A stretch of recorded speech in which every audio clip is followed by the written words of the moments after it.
మేము టీఆర్ఎస్ ప్రభుత్వంలో ఉన్నప్పుడు రెండు విడతలుగా మేము రుణమాఫీ చేసిన అమౌంట్ కంటే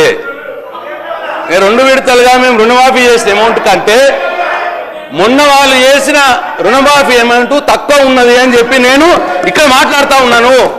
దాన్ని కూడా వివరాల ప్రకారం తీసుకొని నాకు చెప్పానండి సార్. వాళ్ళ రిప్లైలో చెప్పానండి సార్.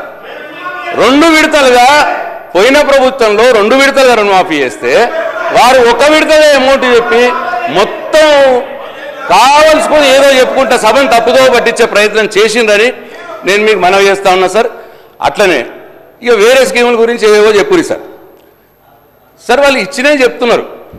అసలు ఎంతమంది అప్లై చేసిర్రు, మీరు ఎంతమందికి ఇచ్చిర్రు అది కూడా చెప్పాలి సార్. సార్ మేము ఇచ్చింది 2018 మీరు ఎంత ఇచ్చిర్రు అటు ఇట్లా అంటున్నారు సార్. మేము ఇచ్చినాము, మా చేతనైనంత ఇచ్చినాము, మాకు తోచినంత ఇచ్చినాము. దాంట్లో సంతృప్తి పడ్డోళ్ళు పడ్డరు, బాధపడ్డోళ్ళు బాధపడి ఉండొచ్చు.